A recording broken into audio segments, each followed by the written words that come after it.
Balita itu kemudian meninggal dalam keadaan hipervelasi dengan diagnosis encephalitis rabies karena diduga terinfeksi rabies setelah digigit anjing peliharaannya.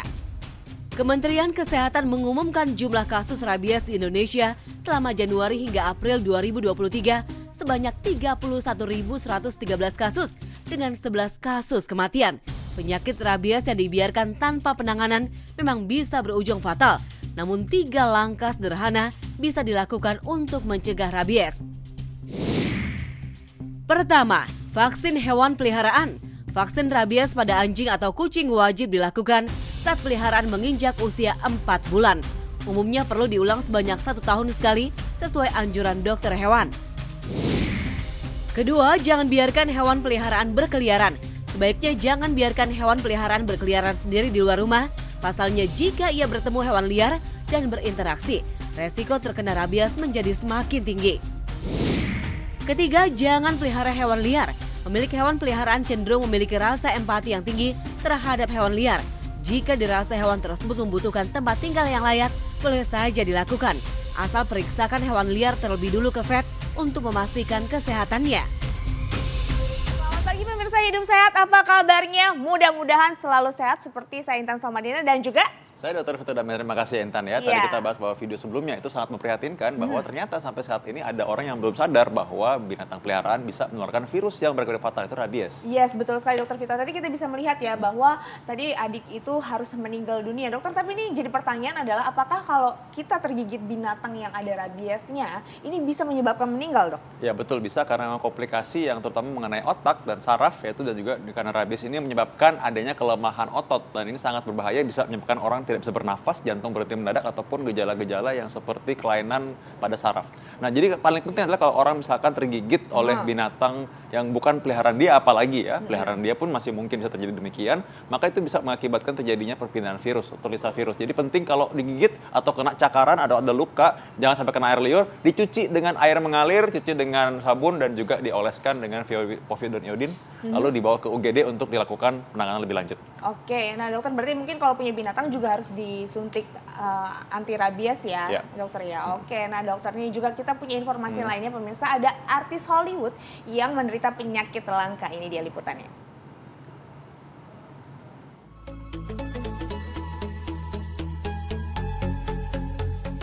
Pemirsa, di balik gemerlapnya kehidupan selebritis, terdapat beberapa artis yang harus berjuang untuk hidup karena mengidap penyakit langka. Penyakit yang menghampiri para artis tidak hanya disebabkan gaya hidup, namun juga dipicu stres yang melanda. Siapa dia? Pertama, Selena Gomez. Selena Gomez didiagnosis menderita penyakit lupus. Akibat penyakit lupus yang dideritanya, dia sempat menghilang dari dunia hiburan untuk melakukan pengobatan demi kesembuhannya.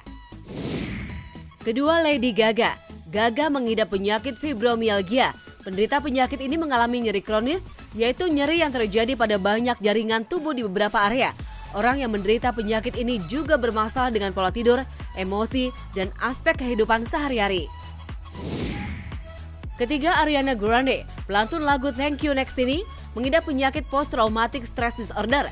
Penyakit ini adalah gangguan mental yang disebabkan oleh peristiwa mengerikan. Teror yang terjadi di tengah konsernya pada 2017 menyisakan trauma yang mendalam untuk Ariana Grande. Keempat, Emilia Clarke. Emilia Clarke mengidap penyakit aneurisma ketika berusia 24 tahun. Aneurisma otak adalah tonjolan di pembuluh darah dalam organ tertentu. Dia pernah sempat kesulitan untuk mengingat namanya. Clarke menjalani operasi guna mengurangi rasa sakit yang menyerang otaknya. Usai menjalani beberapa kali operasi, sebagian otaknya diganti dengan titanium. Itulah tadi bagaimana ada penyakit-penyakit yang aneh dan langka yang bisa mengidap banyak-banyak orang. Dan tentunya itu caranya supaya kita bisa mencegahnya dengan cara deteksi lebih awal, deteksi lebih dini. Nah, mudah-mudahan sih kalau Anda bisa deteksi lebih dini, cepat diketahui tanpa melalui komplikasi. Nah, sekarang gimana caranya? Kita sekarang bahas mengenai olahan nasi. Nah, olahan nasi ini kadang-kadang ada orang bilang, takut makan nasi, katanya jadi penyakit. Padahal kan belum tentu juga kan. Mungkin bagaimana cara mengolahnya, itu yang penting. Iya, itu dia. Nah, di tengah-tengah kita sudah ada dokter Christopher Andrian, spesialis gizi klinik. Tapi sebelum kita membahas bersama dokter, kita akan melihat liputan yang berikut ini.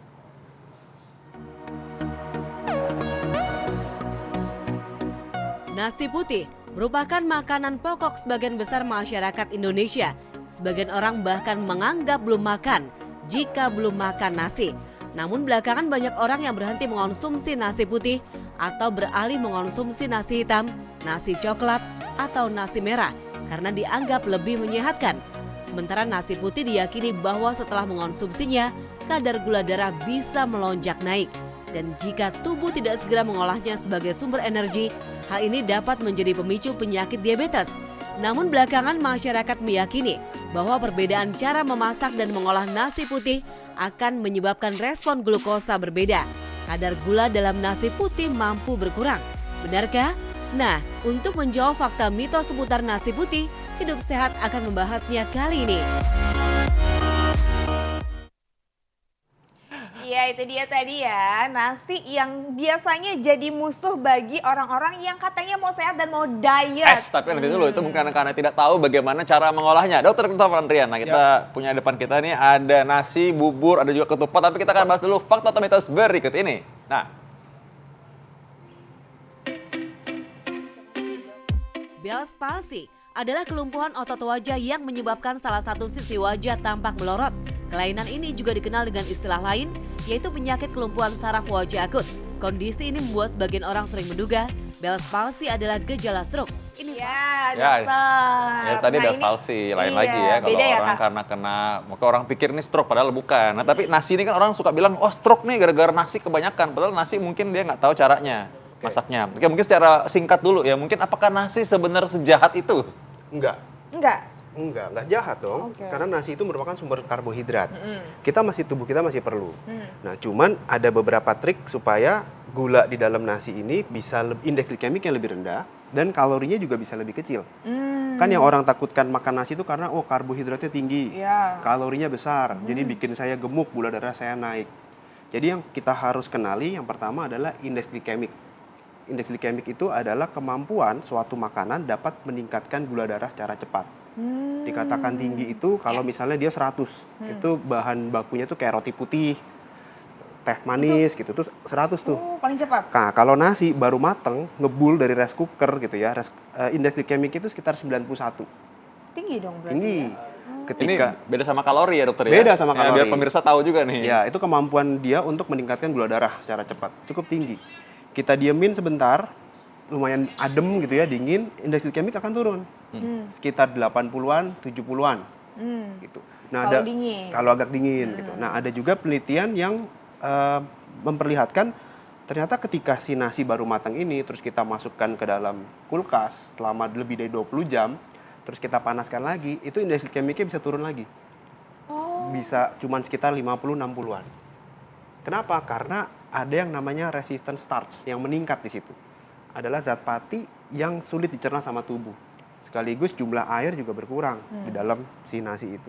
Wah, Oke. mantap nih, menarik banget untuk dibahas Intan karena orang taunya kan nasi itu jahat ya, padahal sebenarnya belum tentu juga ya. Ya kalau misalkan orang nasi, padahal kan orang bilang, oh makan nasi langsung seger nih. Nah, ada juga orang bilang, oh makan nasi kok langsung gemuk, padahal nggak begitu ya. Karena itu kita akan saksikan terus diskusi berikut ini antara bubur dan nasi putih itu lebih tinggi mana kalori dan indeks glikemiknya. Saat lagi tetap di Hidup Sehat.